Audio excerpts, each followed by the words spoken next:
ओम नमः शिवाय। भगवान शिव के 12 ज्योतिर्लिंग देश के अलग अलग भागों में स्थित हैं। उन्हें द्वादश ज्योतिर्लिंग के नाम से जाना जाता है। त्र्यंबकेश्वर ज्योतिर्लिंग महाराष्ट्र प्रांत में नासिक से 30 किलोमीटर दूर पश्चिम में स्थित है। इस ज्योतिर्लिंग की स्थापना के विषय में शिव पुराण में यह कथा वर्णित है। एक बार महर्षि गौतम के तपोवन में रहने वाले ब्राह्मणों की पत्नियां किसी बात पर उनकी पत्नी अहिल्या से नाराज हो गईं। उन्होंने अपने पतियों को ऋषि गौतम का अपमान करने के लिए प्रेरित किया। उन ब्राह्मणों ने इसके निमित्त भगवान श्री गणेश जी की आराधना की। उनकी आराधना से प्रसन्न हो गणेश जी ने प्रकट होकर उनसे वर मांगने को कहा। उन ब्राह्मण ने कहा, प्रभो, यदि आप हम पर प्रसन्न हैं तो किसी प्रकार ऋषि गौतम को इस आश्रम से बाहर निकाल दें। उनकी यह बात सुनकर गणेश जी ने उन्हें ऐसा वर मांगने के लिए समझाया, किंतु वे अपने आग्रह पर अटल रहे। अंततः गणेश जी को विवश होकर उनकी बात माननी पड़ी। अपने भक्तों का मन रखने के लिए वे एक दुर्बल गाय का रूप धारण करके ऋषि गौतम के खेत में जाकर रहने लगे। गाय को फसल चरते देखकर ऋषि बड़ी नरमी के साथ हाथ में तृण लेकर उसे हाँकने के लिए लपके। उन तृणों का स्पर्श होते ही वह गाय वहीं मरकर गिर गई। अब तो बड़ा हाहाकार मचा। सारे ब्राह्मण एकत्र हो गो हत्यारा कहकर ऋषि गौतम की भर्त्सना करने लगे। ऋषि गौतम इस घटना से बहुत आश्चर्यचकित और दुखी थे। अब उन सारे ब्राह्मणों ने कहा कि तुम्हें यह आश्रम छोड़कर अन्यत्र कहीं दूर चले जाना चाहिए।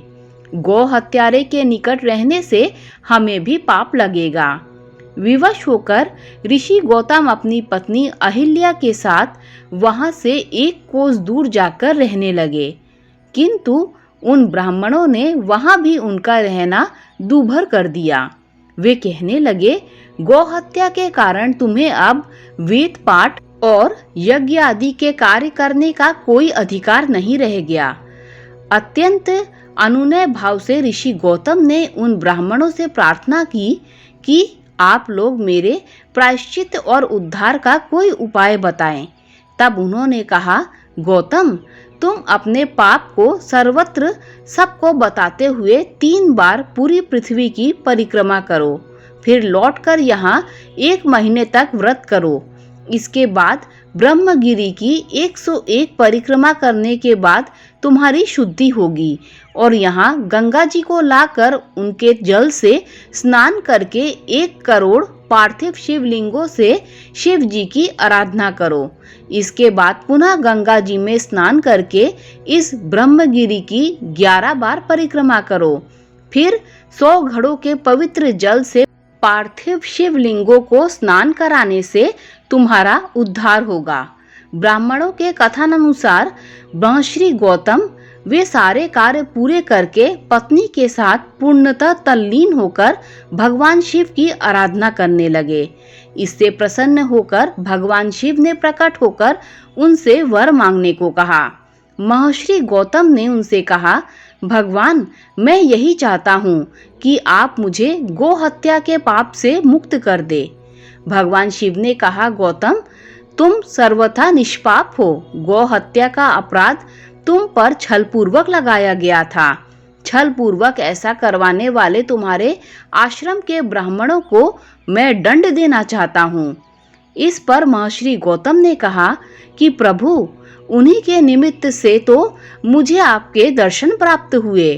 अब उन्हें मेरा परम हित समझकर उन पर आप क्रोध न करें। बहुत से ऋषियों, मुनियों और देवगणों ने वहां एकत्र हो गौतम की बात का अनुमोदन करते हुए भगवान शिव से सदा वहां निवास करने की प्रार्थना की। वे उनकी बात मानकर वहां त्र्यंबकेश्वर ज्योतिर्लिंग के नाम से स्थित हो गए। गौतम जी द्वारा लाई गई गंगा जी भी वहां पास में गोदावरी नाम से प्रवाहित होने लगी। यह ज्योतिर्लिंग समस्त पुण्यों को प्रदान करने वाला है। दोस्तों, अगर आपको ये वीडियो अच्छी लगी हो तो लाइक, शेयर, सब्सक्राइब कीजिए। Thanks for watching this video. ओम नमः शिवाय।